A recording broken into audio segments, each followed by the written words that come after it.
afternoon and welcome to another edition of Northport, A View from Here. My name is Gene Matthews and I'll be your host today. We're pleased to have Wayne Sumter, who is our new police chief. Wayne has been with us for 9 months, and so with that I'll just say, how do you do, Wayne? Nice to meet you. It's the first time I've met you, and give us a little feel of where you born, where you're raised, and family, and prior positions. Everyone out there like to know more about you. Well, first of all, thanks for having me here today, Gene. It's certainly my pleasure.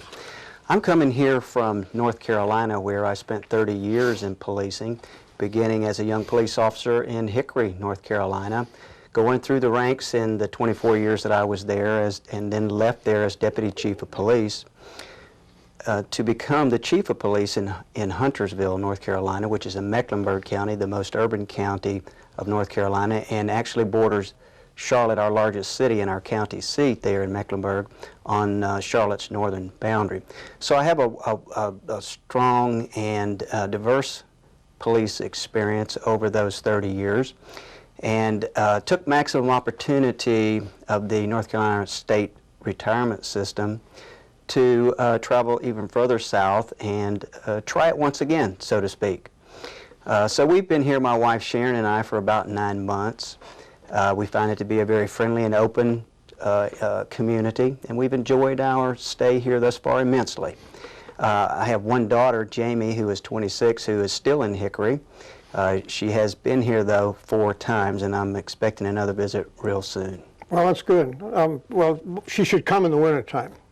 Well, that's true. Yeah. That's true. And actually, she was here in January, and the temperature that weekend that she was here was in the mid-80s. We were out on the Gulf of Mexico, which we enjoyed very much, boating there, and she had a delightful stay. This really is a nice place, isn't it? Absolutely. Yeah. Northport, of course, is a growing community, and it's much smaller than what you're accustomed to, I assume. But it's going to be a big community. And what do you see in a policeman's mind for the city of Northport? What I see is some challenges, Gene, in maintaining the level of service that is expected by our diverse community here in the Northport area. And by that I mean we are one of the fastest growing, I should say, cities in Florida. That will be the biggest challenge for us, not only in providing police services, but in government services of all type in Northport. And we're making plans for those accommodations now. Mm-hmm. And police and fire and ambulance, you know, to me, uniform services within the city. How do you all work together and become very effective as a group with the fire department? We work very closely with emergency services in each city. Police and fire and EMS does. We meet regularly, Chief Bill Taft and I, to talk about issues that are common to us, hurricane preparedness and issues like that. As a matter of fact, this morning we had a regular scheduled city directors meeting where we share thoughts and ideas on a routine and regular basis. We also have several committees that are ongoing to address growth, to address funding issues and the like. Chief Taft chairs one of those growths, which is called one of those committees, which is called Quality of Life Committee, and I sit on that committee as well. So we have a great deal of interaction. Yeah. I was a former volunteer fireman. We used to have what we called mutual aid, whereas if there was need in another community for fire engines or firemen, we would do something. Do you do that with the Charlotte and Sarasota County Police and/or Venice? Absolutely, we do.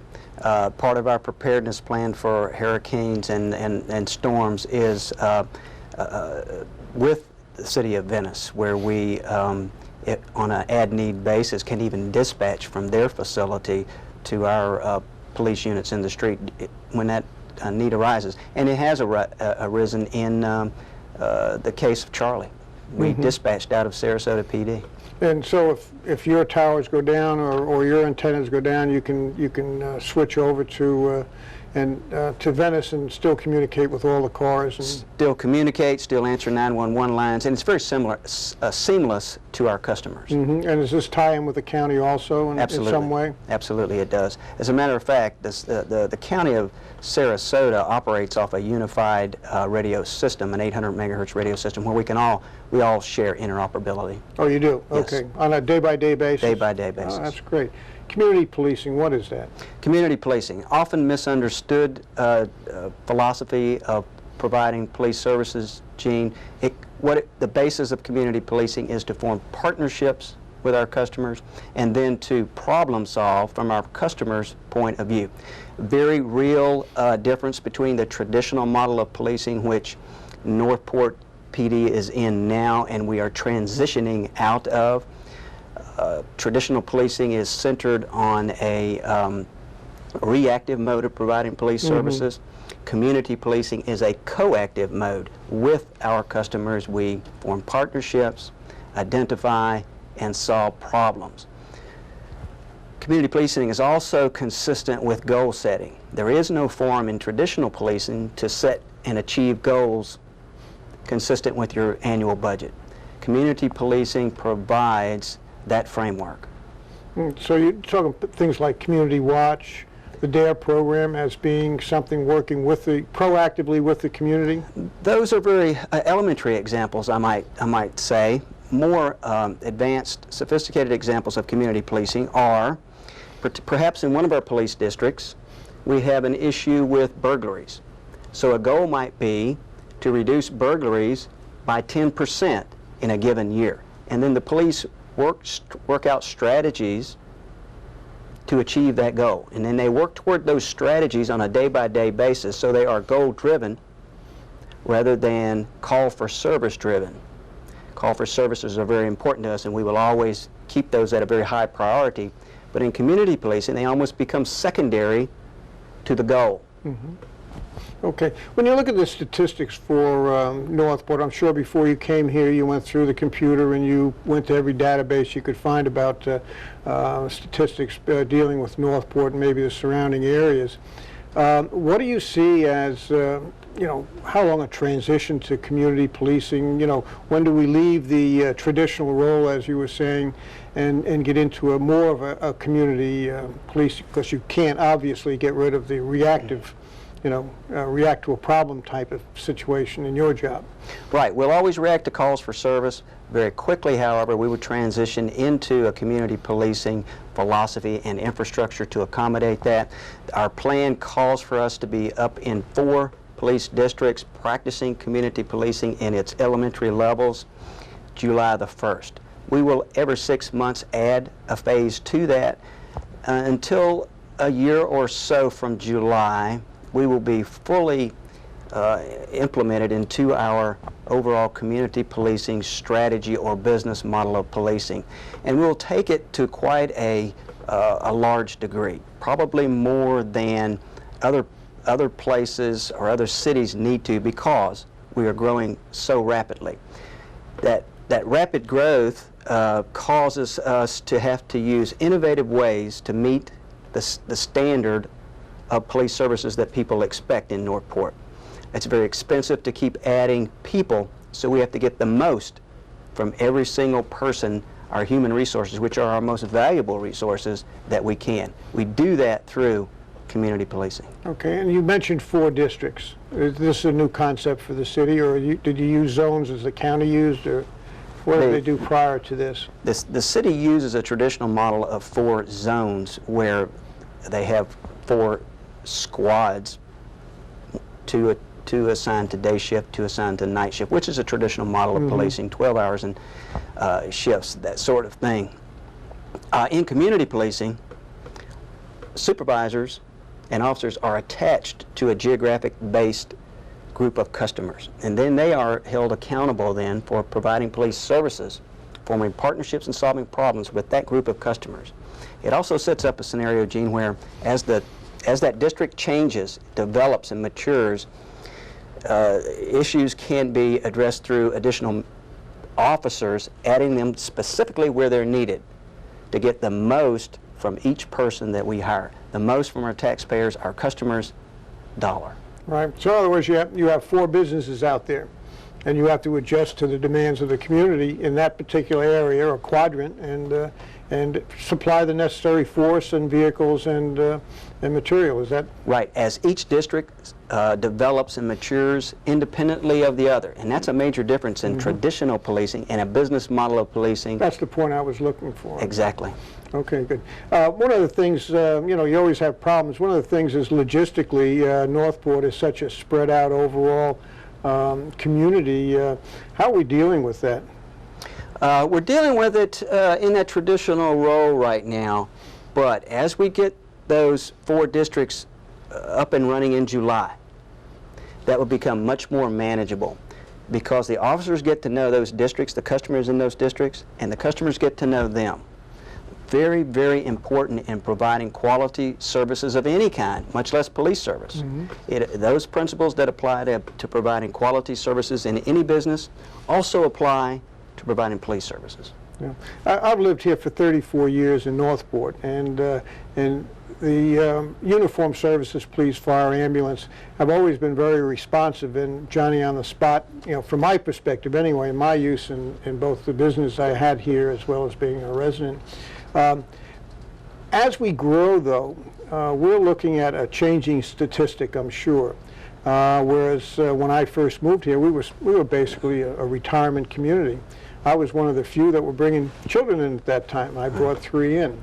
But with the age group now down around the average age of 40 years old, or 39 point something, it creates a whole new set of circumstances for you to deal with. And where do we stand on all that? I think we're in pretty good stead. You know, we've developed a 5-year plan to address growth from the police service point of view. As businesses come in, as the population builds, and it, as you know, certainly is building, the issues do change. The only way to be successful in providing quality police services is through that model of policing called community policing, which is often misunderstood. It's not a certain thing. It's not officer friendly as a program. Officer friendly is a tool. It is a philosophy, a way of thinking about providing police services, which requires us to form partnerships, get to know who our customers are, which addresses that change in demographics, and then form partnerships with them to solve problems. Okay, well, early on I had mentioned something about statistics. Where do we stand on the scale of crime statistically within the community, within the area, within the state, and maybe even within the country, if you have those kind of figures? Right. Well, not unlike any rapidly growing city, our crime is rising. Now, the types of crime in Northport are different than a city where you have an inner city type of atmosphere. You know, our major crime deals with house burglaries, car break-ins, domestic disturbances. Very few violent crimes in the city of Northport, and I truly don't see an atmosphere for that to develop. We will watch that very carefully and put the kind of processes in place that cause that to be even less likely to happen. But I don't see that happening. Now, we spoke a little bit about the communications. What other technical advances are we looking at, and what are necessary for you know, police service, law enforcement to move forward, you know, for the citizens of Northport? Good question. Northport PD is a little bit behind technology speaking. We do have a project going now to implement a new computer-aided dispatch system, a new records management system, which will tie in wireless to our cars on the street. This is a big project for us. It will make up and help us catch up about 10 to 12 years in technology and really put us in good stead there. That contract has been approved and implementation is underway as we speak. That project will come online in September, about the same time as we occupy our new police headquarters. This is a pivotal year for the City of Northport Police Department. We will catch up a great deal of that void that has occurred over the last 10 or 12 years. And I don't say that we have a void in a critical way, just in a matter-of-fact way.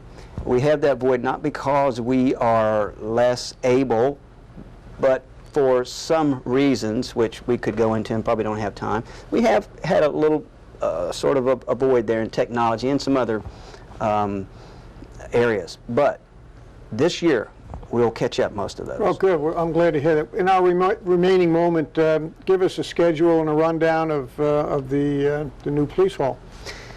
The new police department is coming along very well. I think we'll occupy that building mid-September, October.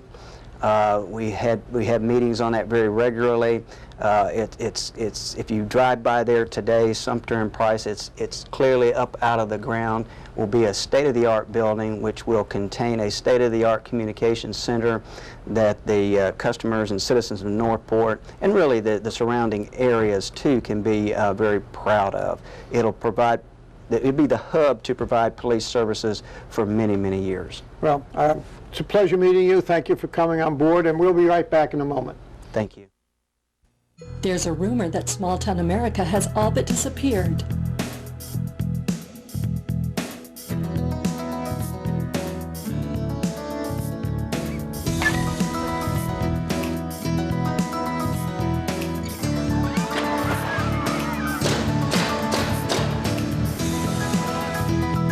Life is great, Northport. Northport is the last Mohican. This is the place. This is going to be the last undeveloped region. The city government itself is so pro-growth, and it's just like everything is in the right place at the right time for Northport. They're very open-minded, they're very honest, and they're very fair.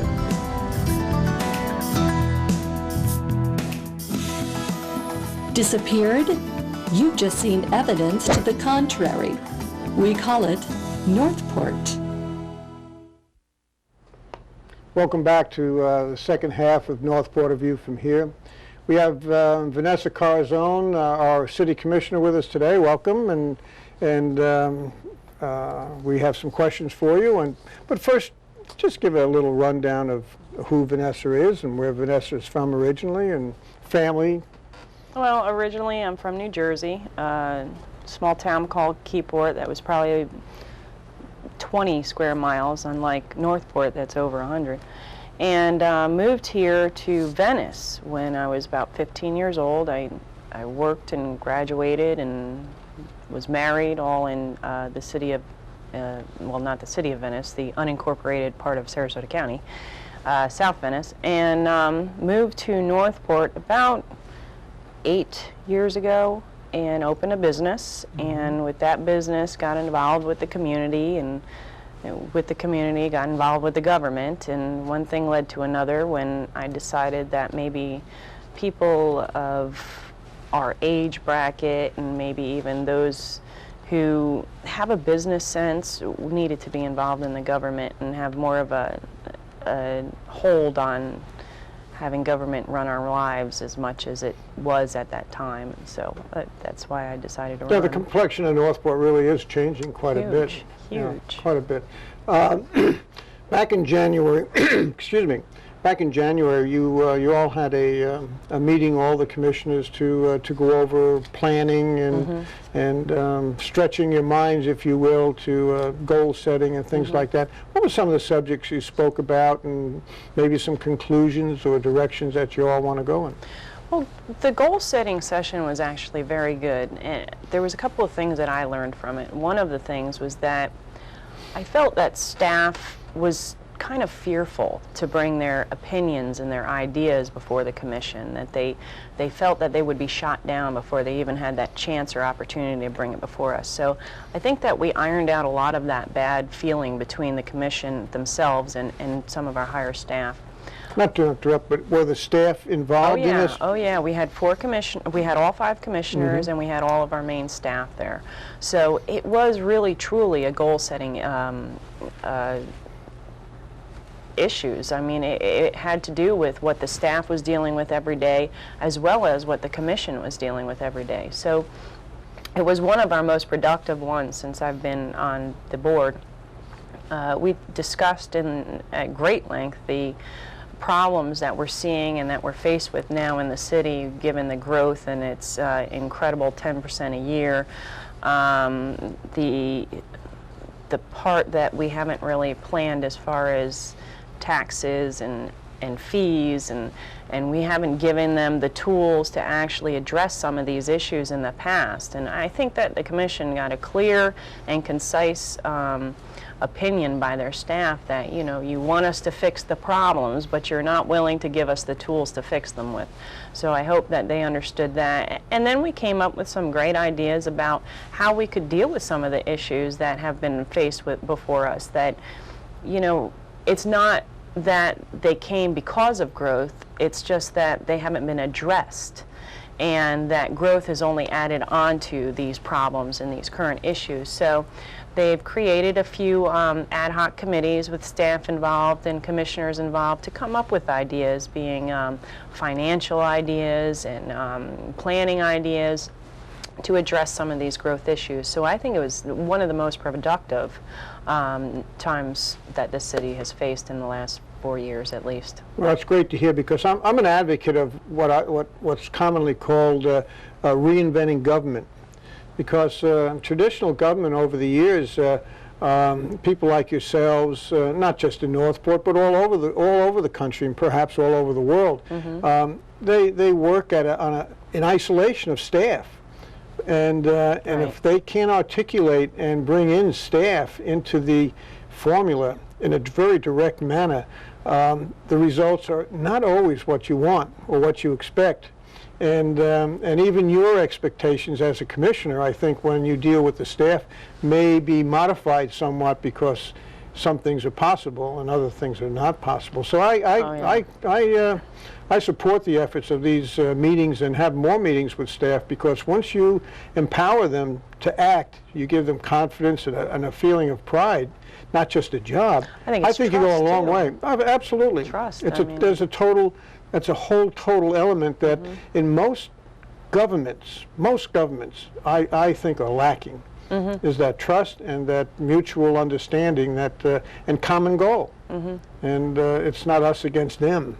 Oh, and I think that's absolutely. very important. And what are some of the main goals that came out of this, or that maybe is more current, that you're working on now, that you enhanced and and are bringing forward?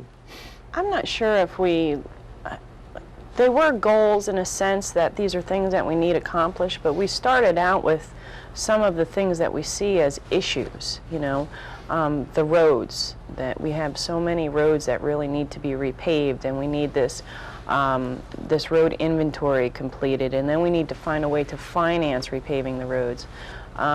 We discussed the fact that Sumter, Toledo Blade, and Price all need to be widened for the health, safety, and well-being of the city. Discussed water and sewer to be extended throughout the city. So we discussed several different things that we really need to have accomplished. It's not necessarily that it was never a goal and it just came up. These are goals that have been, you know, set on for some time, but now we've started these ad hoc committees to really start creating some sort of outlet to find a way to implement these goals. Yeah, again, I've lived in the city a long time, and I'm very proud of being a resident of the city. And I read in the paper how evil we are because we've expanded and how we're doing this, and we don't have all the roads and all this in place. Right, but right. you know, really, when you look at the surrounding communities, this was thrust upon us because we were the most economical, most affordable community around, so people flocked here. And here we are today with challenges, let's put it that way, rather than problems, and that were thrust upon us by our just being a nice little town to come live in. We have all the services, we don't have enough, but you know, that'll come in time. And again, you got to remember that people, when they dislike you for what you're doing, it's usually more psychological, that they don't enjoy change. They don't want to see things change. They don't want to see growth, and they're just fearful of what may happen. I think in the county's case, what they're fearful of is that things are just going to get to a point where we don't have water and we don't have infrastructure, and not giving us the trust that we can actually plan ahead of time. You know, again, it's all about change. But there is a sustainability level, Yeah. for everything. Oh, absolutely. From space to air to fuel to water to everything. But as intelligent as planners are today and scientists, I believe that they can devise a sustainability level and work towards that level, not fight that level all the way. If you know that the jar can only handle that much, then you have to establish that. And if that's 50 years from now or 100 years from now, you have to determine your sustainability levels. That's definitely what we discussed in the goal setting. And I think that's critical. I really do. It's better than, well, I don't know if it's better than American bread and, whatever. Yeah, I don't think so. But anyway, okay. One of the problems, before I start going philosophical on us here, we're here to interview you, not me. One of the things that people are most concerned with right now, and that's the road grid, and it's mostly the Price, Boulevard, Sumter, and Toledo Blade. Over the years we've heard that the developers are going to be doing Toledo Blade, and that the impact fees are going to do Price, Boulevard, and Sumter, and you're going to get grants for this. Where do we stand in all that? And maybe a time schedule if you have one. I know it's a heck of a question. Okay, it's a mess. Sumter itself is more than likely going to have to be bonded out. That's something that I don't see us having the ability to do in any other way but bonding. Toledo Blade, however, may have some possibilities with some new development going in there, and we're in the process of the DRIs and really trying to work out the impact fees and seeing what their impact on that street's going to be. And since if we get any impact fees from those particular developments on Toledo Blade, they have to be used on Toledo Blade. So there is a possibility that the development of that road may pay for the widening of that particular area. Sumter and Price is a whole other story. We really need to look at some sort of financial outlets, whether they be federal grants, whether they be trying to get on the MPO's list and then going out and funding it ourselves and then getting reimbursed many years later. Those are issues that we really have to look long and hard at. I think our major concern right now is Toledo Blade. I mean, it is a evacuation route. It is one of our lower graded streets that are in the area. And we have some major development that's already in that phase of trying to get in there and start. I'm surprised that it wasn't done sooner, because you have a limited length of time to spend the impact fees. I think you have 6 years or something. They have to be spent in a certain area. But anyway, is Charlotte? We only have a short period of time. Anything else you want to put in? We have about a minute left. Oh, okay. Well, back to the Toledo Blade, I think that the problem is at one point the county owned it, and then it was turned over to the city, and then half of it's owned by the county of Charlotte. And I think, I think that what the city wanted to do was try to work something out with Charlotte, and it didn't go that way, or whether they decided against it. I don't know what happened. All I know is where we're at in the last 2 years. Yeah. So I think the good news is that we are looking at some of the issues that have been neglected, and that we're looking at ways to attempt to change those issues. And I think that we have a positive future, regardless of what others may say. Okay. Well, on that note, we're going to say goodbye, and thank you very much for coming and visiting us.